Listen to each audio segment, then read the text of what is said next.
you want me to run through that again? Okay.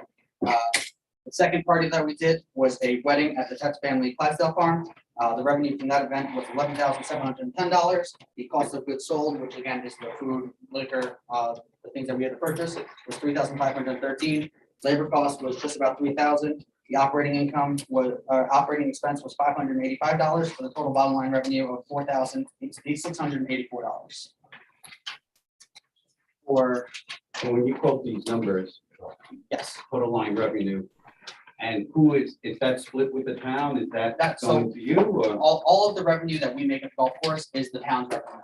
We're on a management contract, so we're just hired to better run the facility than, or try to use our expertise in order to try to run the facility a little better. But all of the revenue that we make actually goes to the town.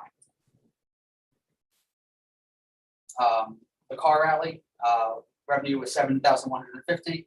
Total cost of goods sold, $2,145. Labor cost, $1,787. The operating expense was almost $400 for a bottom revenue line coming back from the golf club of $2,860. Where was the car rally? Was that Sullivan County? The car rally was in the town of Windsor. And then they did a bar mitzvah at the Hunter Mason Museum, Trotter Museum as well. Revenue was $11,690. Cost of goods sold was $3,500. Labor cost was just about $3,000. Operating income was $584 for a bottom revenue of total bottom line revenue of $4,676. And then the revenue, just all the numbers added up. Total revenue that we brought in was $51,000 after all of our expenses. The net revenue was $20,542 for those 4 events.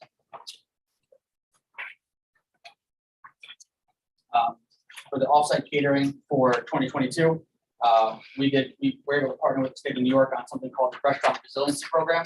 Hey, where's the off-site catering on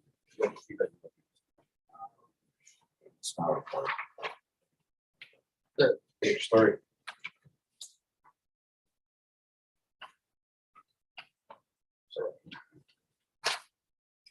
The Restaurant Resiliency Program, what that was a program to help not only restaurants in New York, but also help people that are maybe in low-income areas or people a little down on their luck. We were delivering meals to the Alamo, which is a out-of-work farmers in Goshen. We were delivering to a soup kitchen in Monticello, as well as the Salvation Army in Newburgh. This program ran from January to March. Weekly, we're providing up to 420 meals a week, averaging $10,000 in revenue, almost $11,000. The total revenue minus expenses for this program was almost $80,000 that we were able to bring back to the town of Waltham. And then as far as the future events that we have going on, we have the Honor Flight Gala. That's going to be held at the Tetz property. The revenue is $45,000. The cost of goods is going to be approximately $13,500. Labor will be approximately $11,250. The operating expense, we've got $2,250 for a total net income of $18,000. And we have a couple more properties. I mean, I'm sure you can see the numbers there. So if you shoot to the last page, we have a proposed budget, which is going to be this paper right here, if you want to follow along as well. Yep. So this is just that one slide there, is just kind of a summary of what you're reading. We have this is a proposed budget for 2023 if we were to move forward with the offsite catering. This is based on 11 parties. The average party is going to bring in about $18,000 and a total profit of $219,000 and $207. The reason why we want to proceed with this is I know that we are a not-for-profit organization for the town of Walk Hill, but we do have major expenses that are going to be coming up to the golf course in the next couple of years, whether it's the siding, the roof, the parking lot, the maintenance equipment that we've already purchased. Those are $100,000 or $500,000 bond over 5 years, so $100,000 for each of those 2 bonds, as well as down the road potentially fixing irrigation, car paths out on the golf course, drainage out on the golf course, could be anywhere in the $2 to $3 million range. And with doing the offsite catering, it'll allow us to be able to be self-sufficient and pay for all that through the golf course, rather than having to go to the taxpayers to help with the burden of those expenditures. So you quoted the first one, the off-site for 2022, and that was from January to March. Is that, you need permission from the town on that? No, this is just. There was no liquor involved. That was just the food delivery. No. So- This is the activity that was already, There was no liquor, so we were just delivering food. okay. And those were prepackaged meals at an average rate of $26 per meal. That we were giving to the 3 different organizations that we stated before, which was the Soup Kitchen, the Alamo, and the Salvation Army. So how many of the events in 2021 were, well, you have 6 here off-site, right? We had 4. We had 4 that had, 1, 2, Only just one. Yep. 3, 4, 5. You have 5. 1, 2. 3, 4, This 5. is just the total of the other 4. That's just a cumulative. And all 4 require whether off-site, did they all use the liquor license? Yeah, we had temporary 1-day permits for all those that were signed by Supervisor Franklin Danto. Because I wasn't aware of it. I don't think any of the other board members, unless Neil, you're the golf liaison. No, it was not the golf league, I'm really golfing. It's No. not- I wasn't, Last, during Frank, it wasn't me. so did he discuss this during, while you were deputy?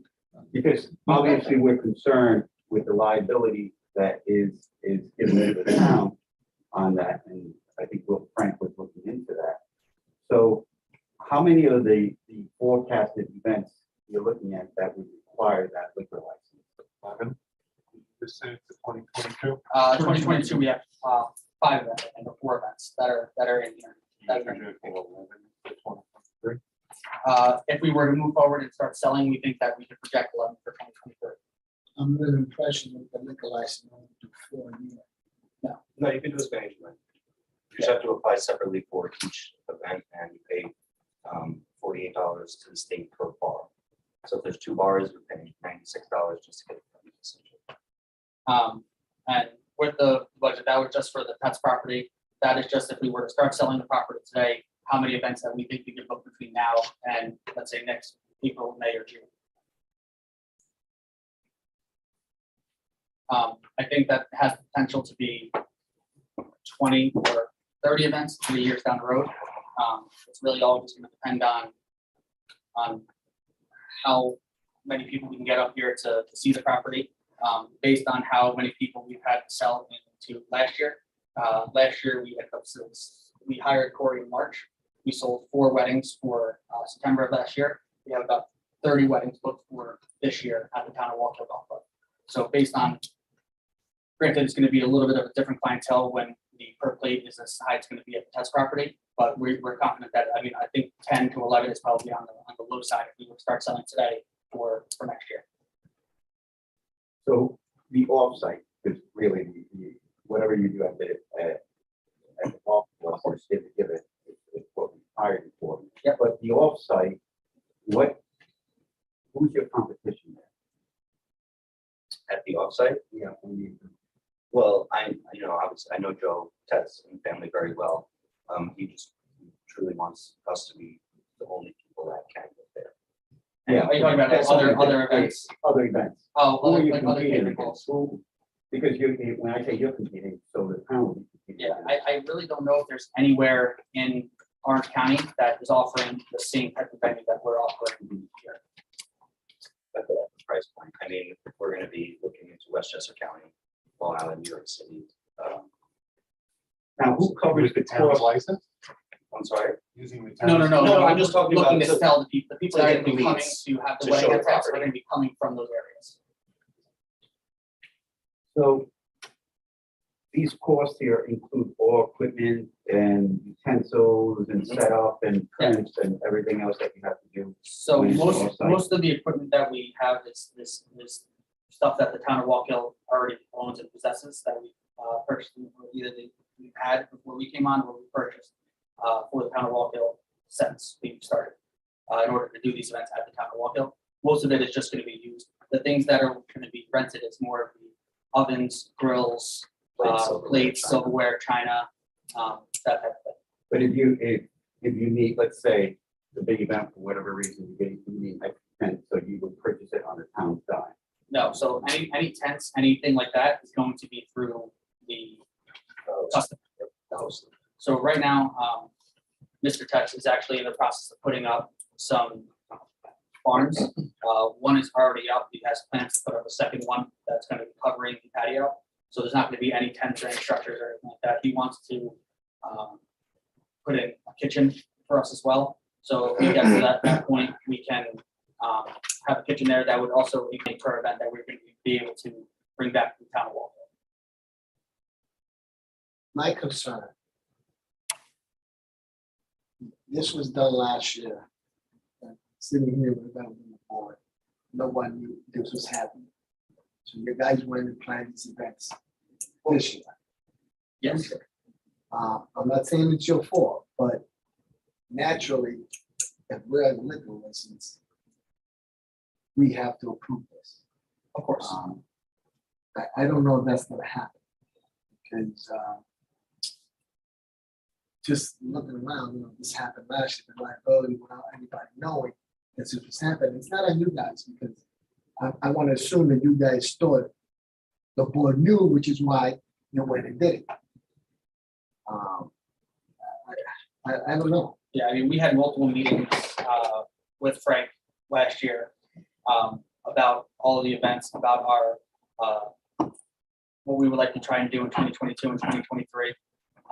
Originally, we were trying to procure our own liquor license, and the deal that we were going to have signed with the town once we were able to acquire that was to give the town 10% of the bottom line revenue for the use of your kitchen at the town of Waltham.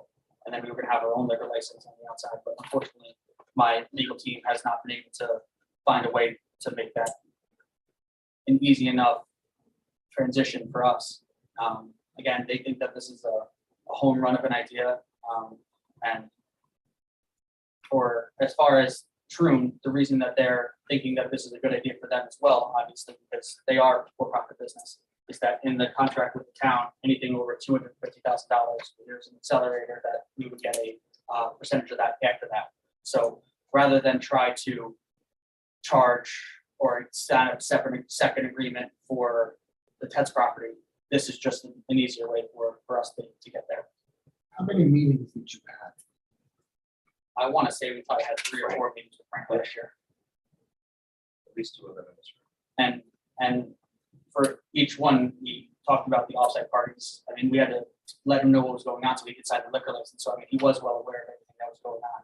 As far as that information getting to you, I mean, I apologize if, if it didn't, but Fortunately, incidents or events that resulted in insurance company. of course. And So I think you were never,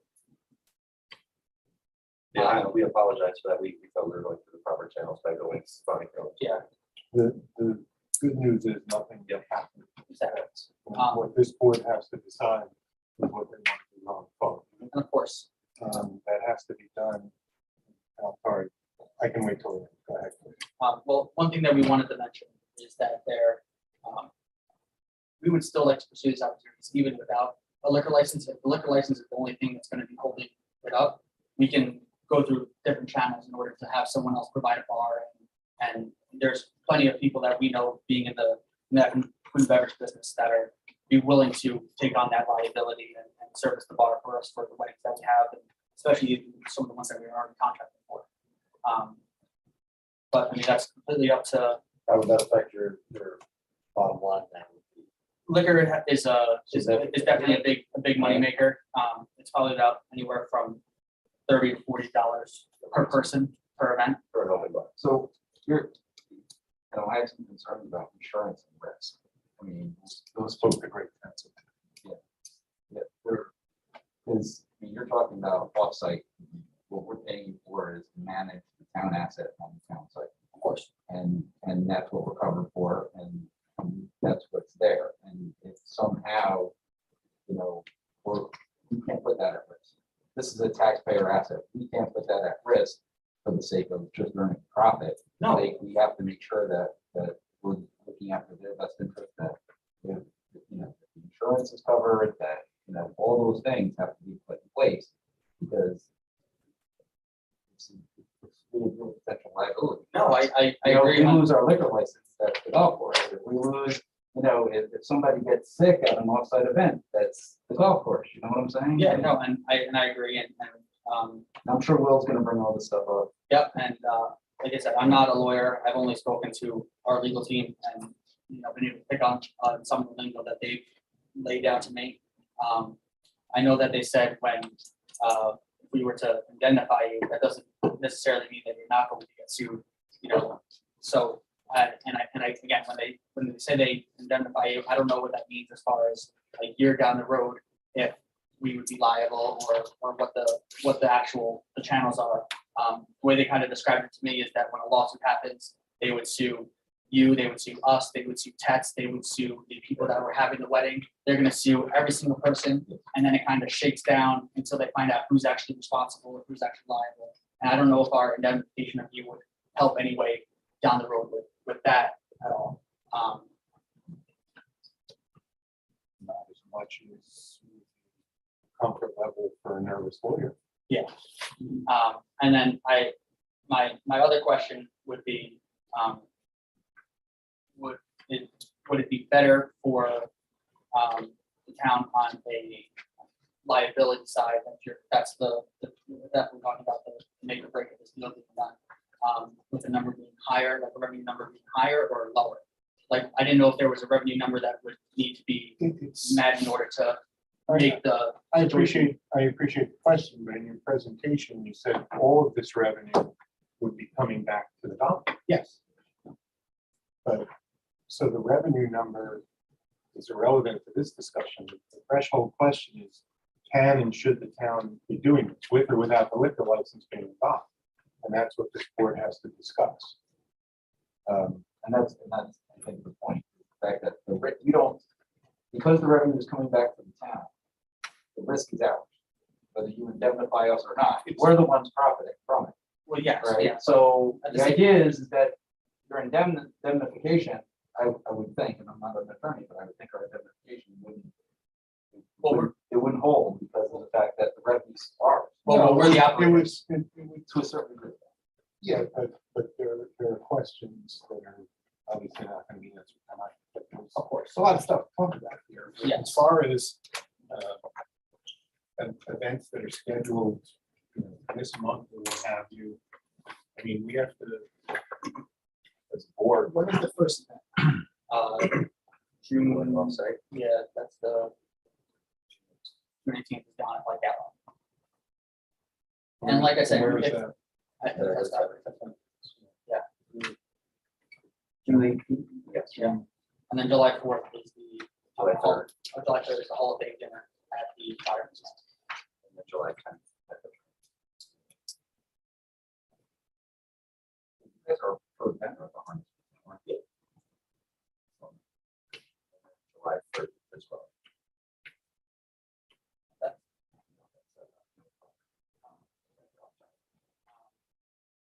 So like I said, if the main question is the liquor, we can start talking to some channels to make sure that we can provide the food for these events and have somebody else contract with the parties in order to provide the liquor. That way it wouldn't be on us, they bring in their own bartenders, they bring in their own alcohol, and if the town decides in a month, we can still do those events, but we'll have a backup plan in case, so just so it's, because we are contracted, we want to make sure that we provide what we work. I don't know. That's obviously the employees are employed by golf man. Yeah, walk about man analysis. Is there any risk associated if somebody gets injured in an offsite event? We workers' comp, that's covered. That's their. Yeah, That's their- that has nothing to so do with- nothing to do with it.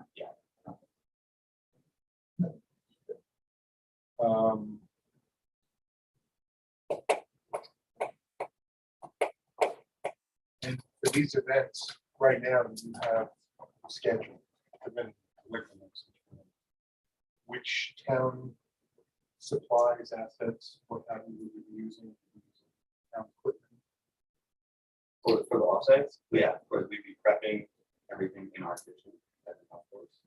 And then we would be renting, stoves and ovens at the offsite, like John Museum is not that big of a kitchen.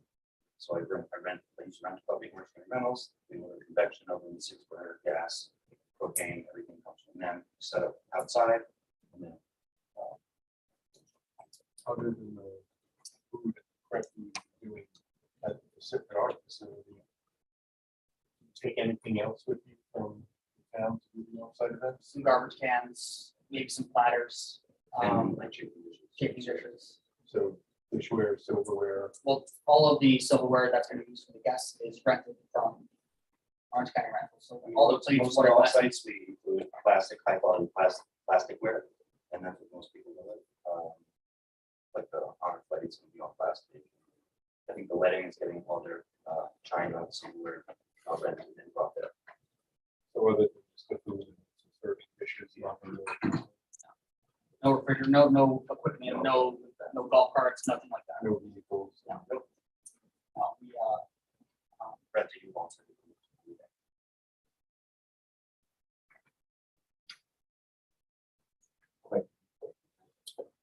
yeah, it's fun. Okay. I don't have any other questions for now.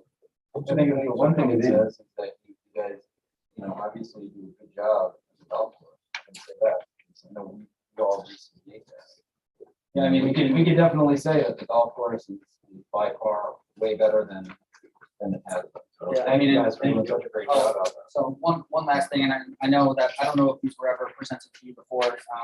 I just had a copy of the financials for the golf course for March, also so far through the entire year. I know I provided them to you guys a couple weeks ago. I didn't know if anyone had a chance to look at it, if anyone had any questions about it.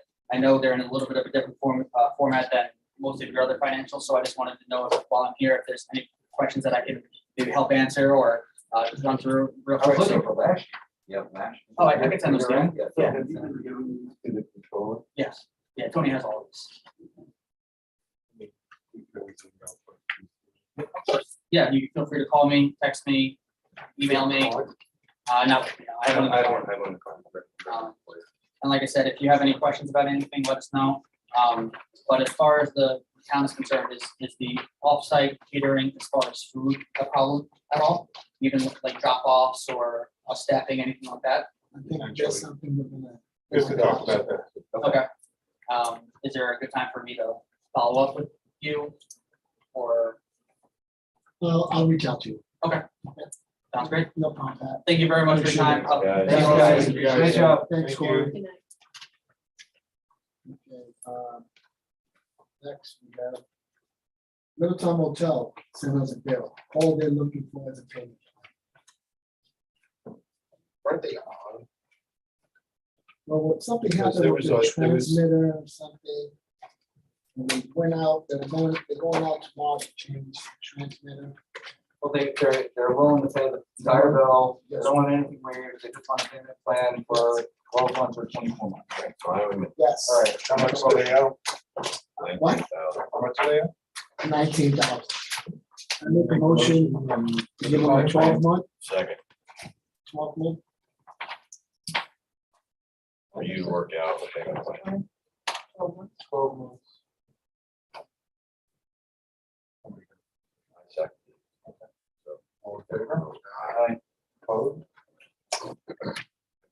We'll move on to the financial report. And Brandy sent us another one today. Or I didn't get a chance to see that one. this one seems pretty simple. You have a copy? Yeah, it's on, What time she sent it? She sent it around 3 or 4 of them. No, 4:30. 3:30? Where's it? It's 25, they want a waiver of a $25 Oh, yeah. return fee. It was on Cobblestone, 36 Cobblestone Lane. So, They paid on time, they've always paid on time. They usually pay for our website, Value Pay, which is the service that we use. And I guess what happened was that she went on to Value Pay and they wouldn't let her pay and then charged her $25 insufficient fee.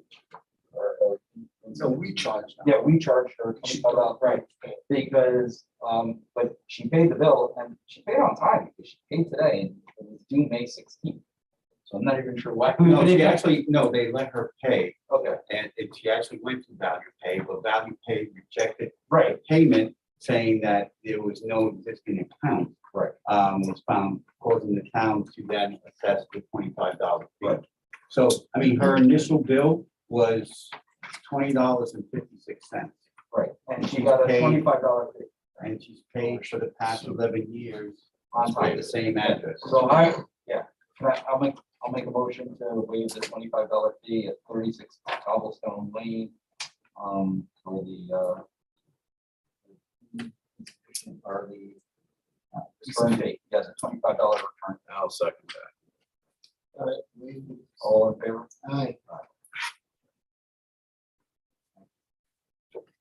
Okay. This is something that came up and I wanted to bring it to your attention in regards to Dino Park. And all these fees outstanding. Yes, there are. And there's the fee was supposed to come from the applicant. The rest of it, they were supposed to. Right, and we get it, and now we have all these fees. And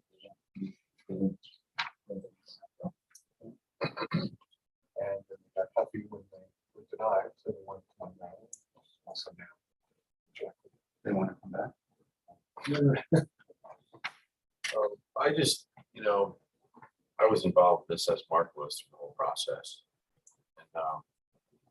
And, what originally was presented to this board, it was different than what it ended up being in the final project for the plan.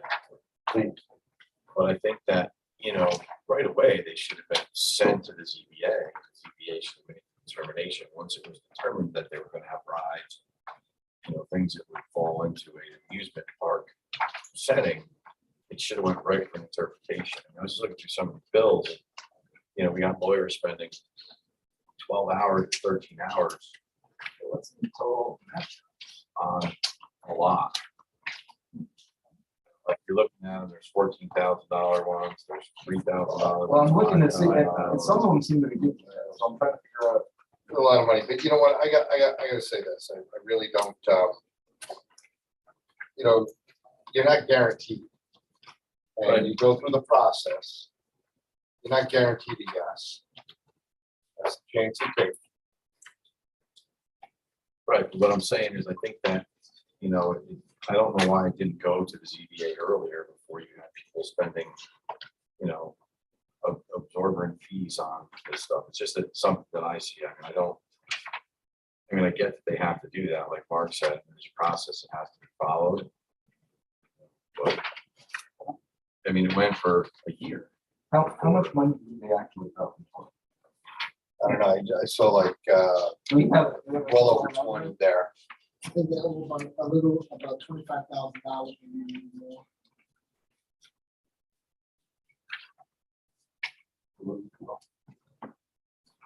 It's my concern is, are we gonna, these people owe money that was supposed to be paid by the escrow. We have to make a decision to pay them, which. A lot of money to pay it, and then we go after the people from Dino Park. Then we go after I mean, just in the interest of full disclosure, some of these bills are from my firm, because we're planning these terms. Right. We got bills from the buildings office, we got bills from the ZBA attorney in my office. Can it go on the tax rolls?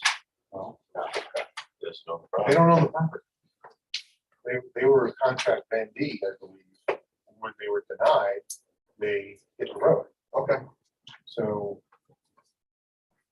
Yeah, that's- What did we reach out to them and send them a bill? it. Yeah. It says it right here. Yeah, They don't respond. They just decided that the town of Walker was dead to them.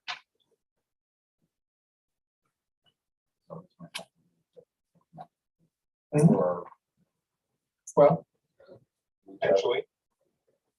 I mean, this is the first the board seeing this, you may want to go through this a little bit and take this, we'll talk about it and make a decision on what everybody wants to do at the next work session. Okay. But I think everyone should carefully review this and talk about it. But the decision doesn't have to be made tonight, I mean, enough time is passed anyway, so we're sitting here. Yep. And listen. Just that we, we got regulation. Yes. It would be valuable, All right, so we'll table it, beneficial to pay it. table it to next week. Okay. Next, we'll talk about the computer password. I sent an email out last week. Thoughts, what's in our current handbook. The current handbook that was approved by this board back on February 13, 2019. Everyone voted for it, so. We want to change it. Let's have a discussion on it. I'm going to go what's in the handbook that was passed, because that is, for lack of a better term, the Bible of the employees of this outside of collective bargaining. And, when I first got elected, I said we will discuss it. And we'll put a committee together to redo the handbook. And we'll get to that. So right now, I've spoken to Councilman Meyer. They believe that the way it's in the handbook is improper, so I think we'll discuss it. so everybody's up to speed.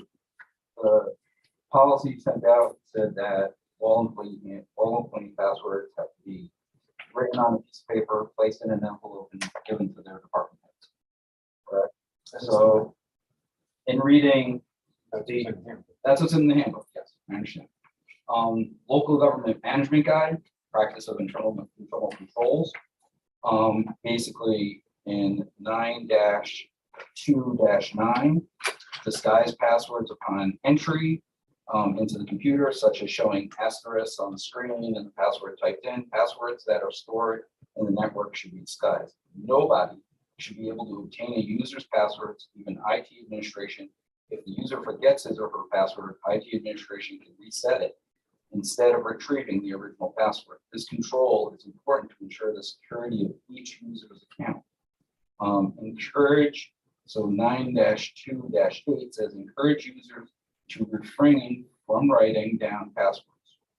Right? This control prevents others from viewing users' passwords and gaining inappropriate access to their user account. So my feeling is this is what the state's telling us, and I think we should just amend the handbook to what the state says.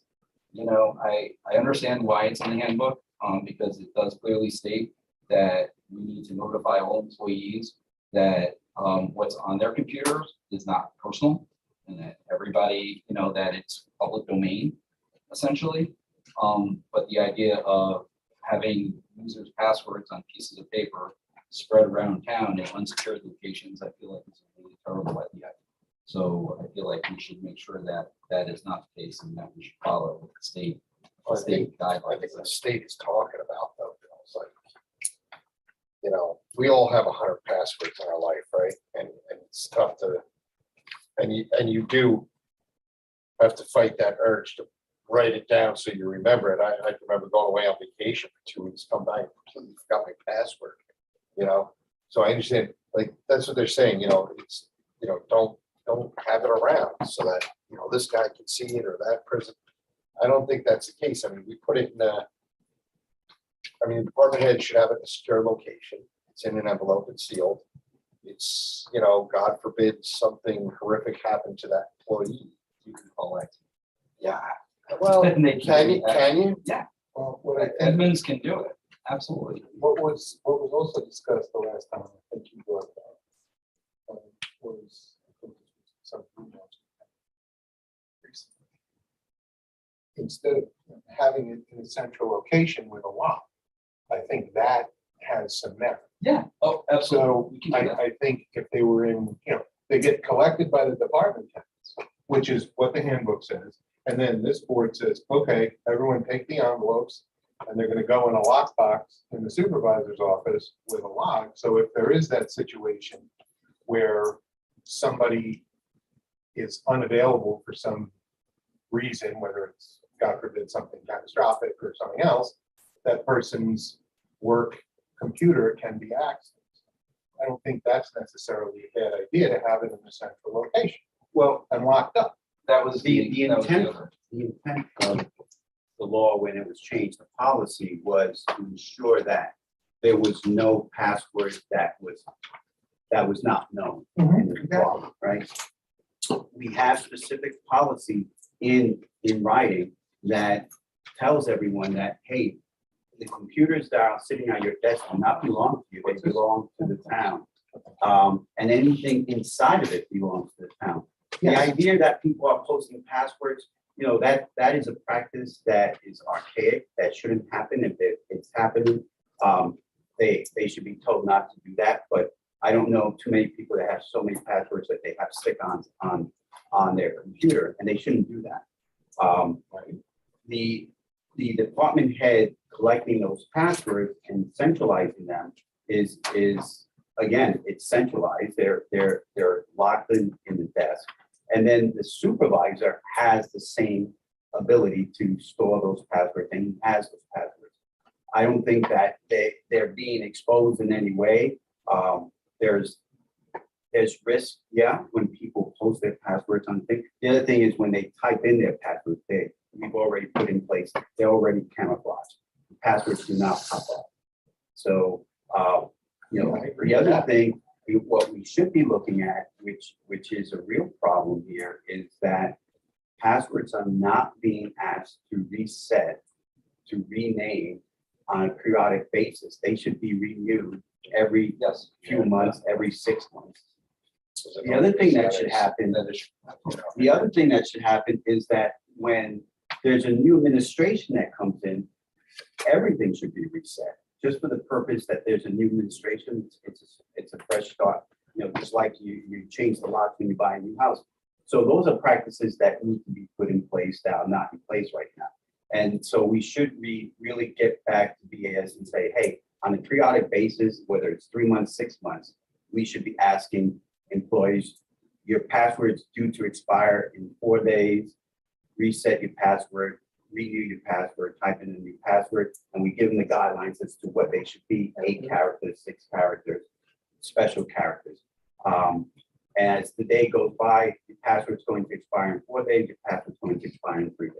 No, I'm sorry, I'm thinking, we deal with the Department of Health, and it's every 30 days, because it's totally annoying, like, just remembering, and I'm like, oh, I crap. know. But the Department of Health requires every 30 days that we change our password. Yeah, so that is, you know, and you look at the documentation that's written on those things, that every 30 days, they tend to see that behavior of writing down the password or stick on, because it's every 30 days. Now they have to remember it after.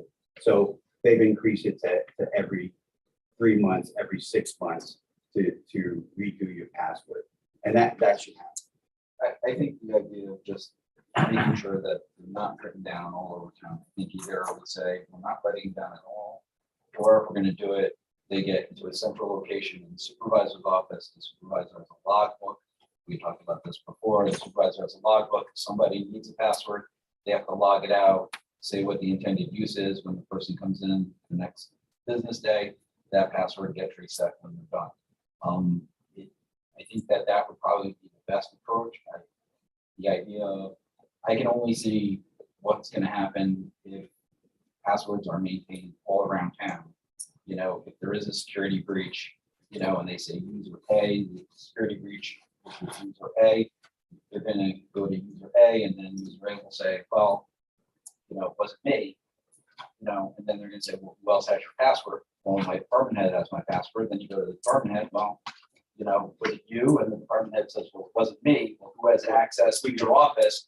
And, you know, let's be honest, you know, it's not hard to get into these offices We here. can And it's not hard to, you know, and my feeling is if all the passwords are either in a lockbox in the supervisor's office, or we're saying not write them down, then we don't have any security risks at all. And I'm not sure why we would We why can we would certainly, have any type of, why we would open ourselves up to any risk at all.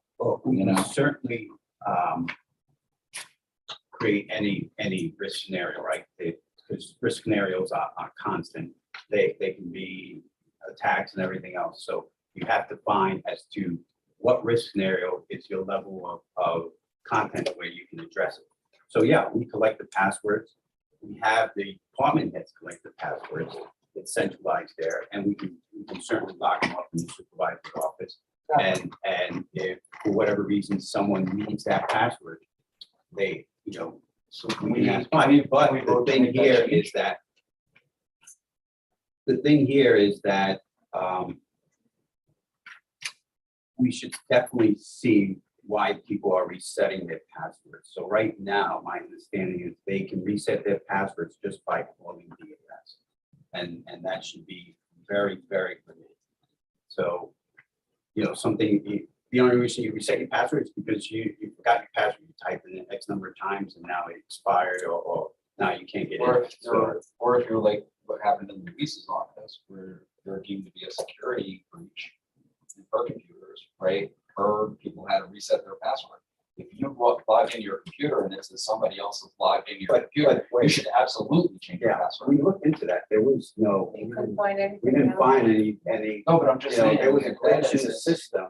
There was a glitch in the That was system, through the banking system. right? Yeah.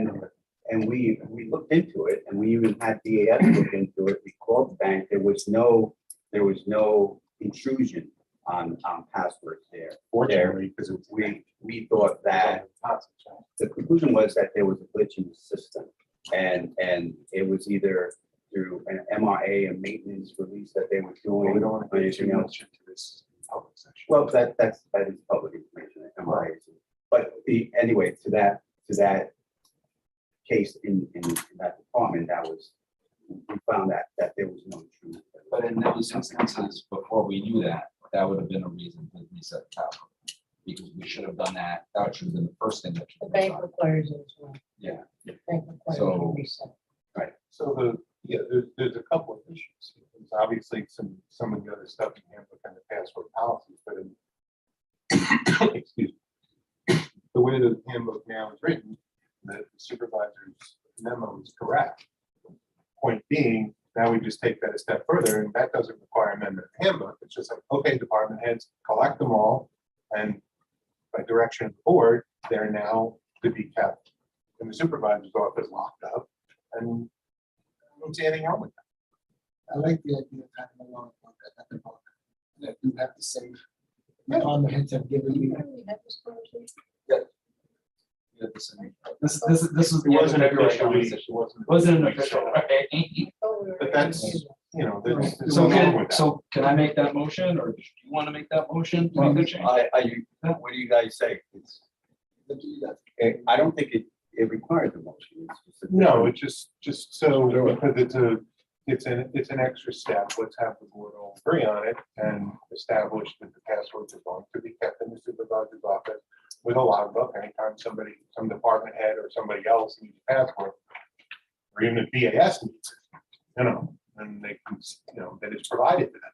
And we get that, we should maybe make copies of our computer policy and hand it out to the employees because, assessing some of the prohibited uses should be reminded of.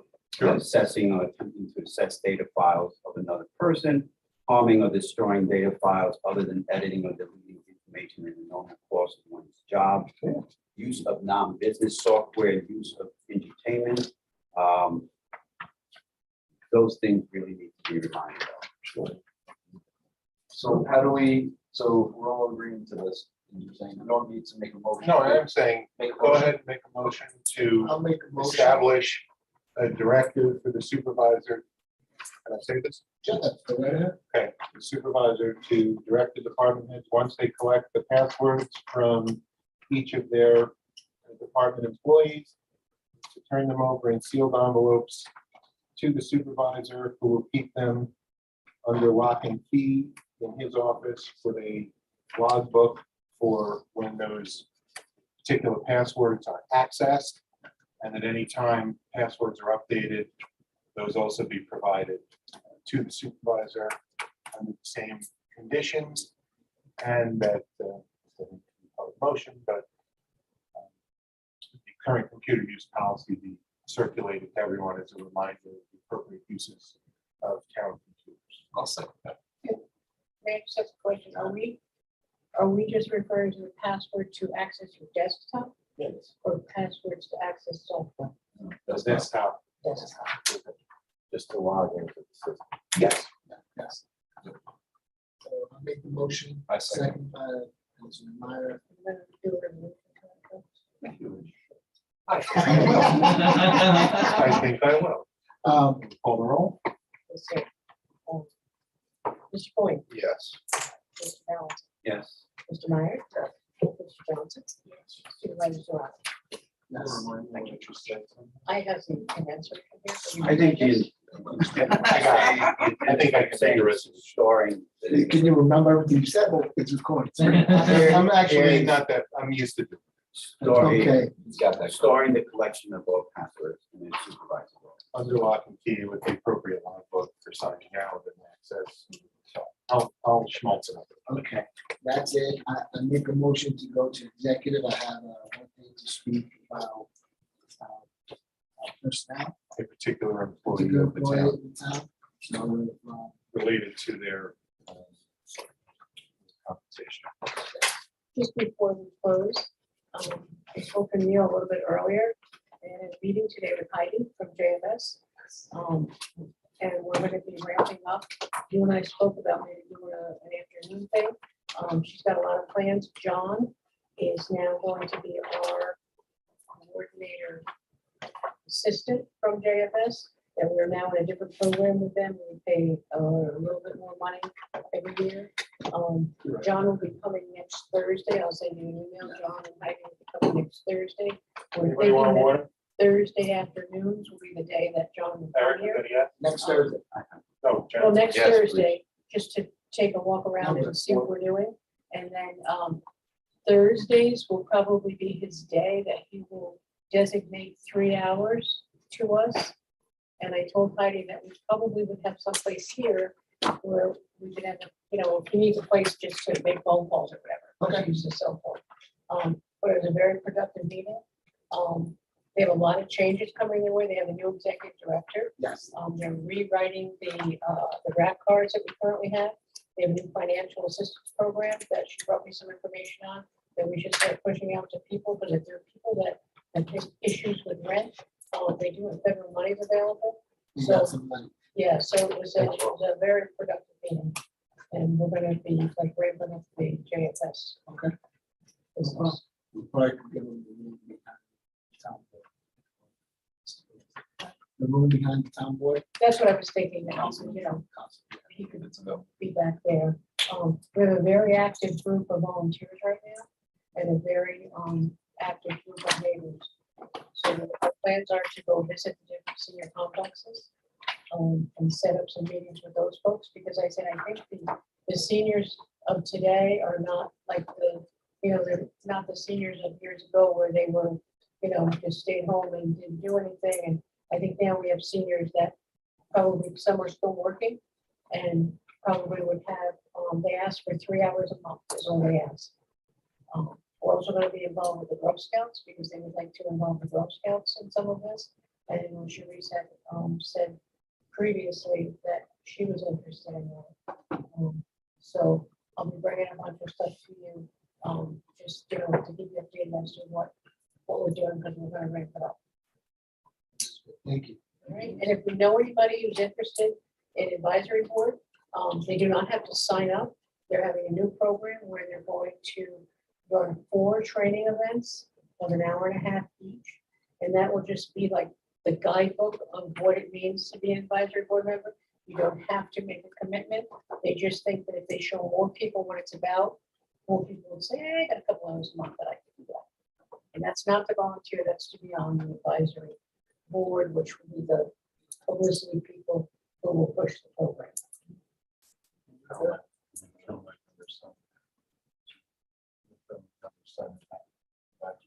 Oh, yeah. So. That's all I have. Appreciate it. Yeah, it was a good meeting. John wasn't able to make it, but Heidi was here and she was very, very happy that we were But she's good. as I like. happy as we were too. Then she did speak highly, but she said that they met with you and that she said George was, seemed to be on board with everything we wanted to do.